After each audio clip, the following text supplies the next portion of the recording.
Well, it's day 3 today, and we spent yesterday basically cleaning up, still a lot of sweeping.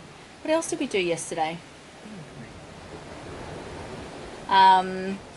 Anyway, basically, I just wanted to talk about our mindset. So, we've still got no communications, and we have thought the worst. So, we're thinking of how intense the repercussions of the volcano were here. So, how was it in Nuku'alofa? And my basic thoughts was Nuku'alofa's gone, and we were really terrified for the people there. Yeah, and we just thought that the whole thing was going to be flattened, you know. Glenn was basically awake all night worrying about it as well. But today we got to go to Pangai, Lafuka, and Nuku'alofa's okay. We don't really know the extent of, I'm sure there's a fair bit of damage and stuff, but it's not flattened like we thought. They've got some damage on their west side. That's kind of all we know. But Samoa was really badly hit. So people are saying over there that the further they are from the actual volcano, the more damage that was done by the waves, which is, we thought it would be the opposite. But yeah, that's what's happening. Yesterday we had 2 flybys, one by the Orion from New Zealand, and the second one we assume was from Australia, because it was a jet plane more than it wasn't a plane that they've got here anyway. And yeah, so the Orion came at about 9 o'clock in the morning, and well, whatever time it was. Oh, sorry, 12 o'clock apparently. Glenn's over there, by the way. He just didn't want to be filmed. And yeah, so that was quite an event. No, hello everyone. I'm off with, you can see the big brush. Okay, I'm off to the roofs to start sweeping the shit off. Are you going to sweep the roofs? Yeah. You're not going to water them? No, we're going to start with sweeping and get the bulk off. There's about 3/4 of an inch layer of ash. Yeah, the ash is really anything bad. that faces the sky. Yeah. Sorry, so let me, and then okay, bye. And then later on that day, it was about 4 o'clock actually, the jet plane was circling here as well. So we were just like, oh wow, it's really serious. I just wanted to make another recording today because it's still day 4, because a couple of things happened today.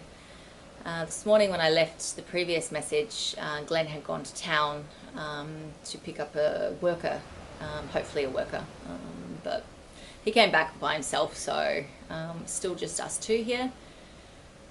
But he also came back with some really sad news.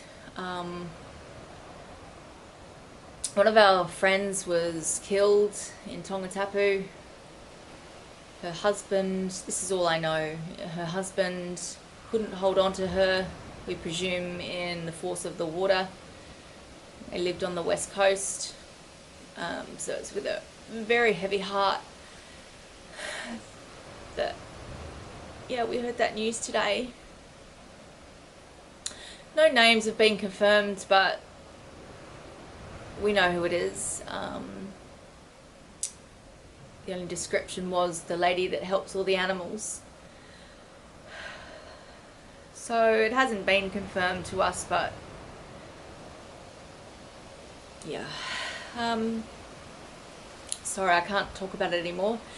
And then the second thing that happened to us today, Glenn and I couldn't sit still even though we've hardly slept, and we've been working really hard to clean up and stuff like that.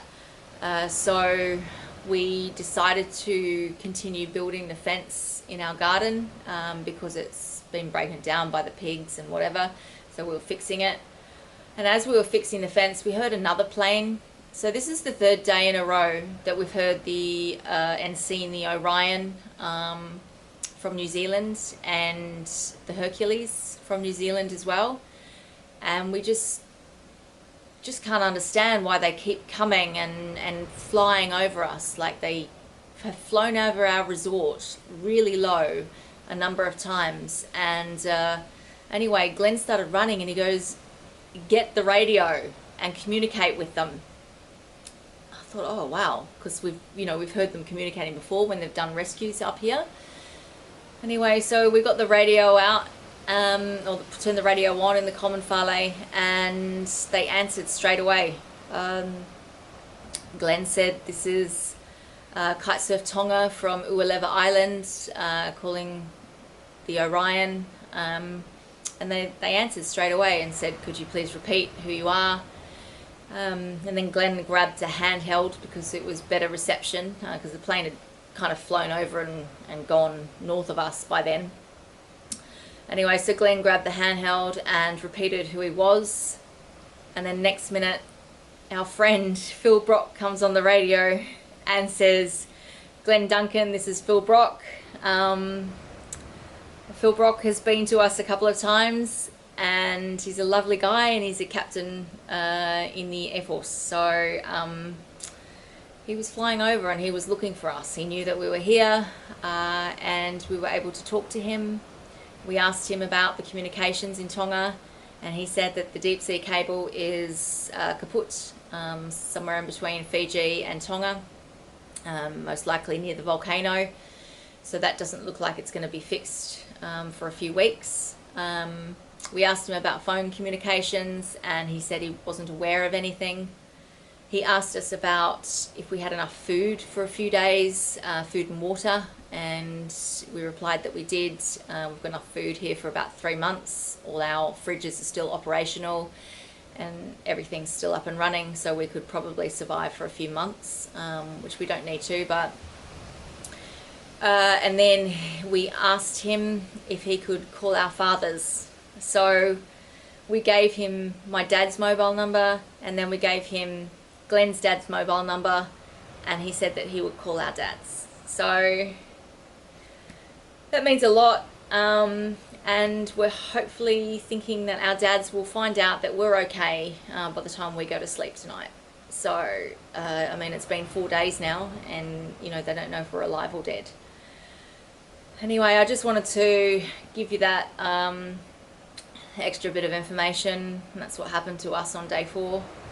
We also got a visit from Tom this afternoon, who lives in Pangai but is looking after Sea Change Resort. He was kind enough to stop in to check that we were okay, so that was really nice. Yeah, alright, I'll chat again tomorrow. Thanks guys.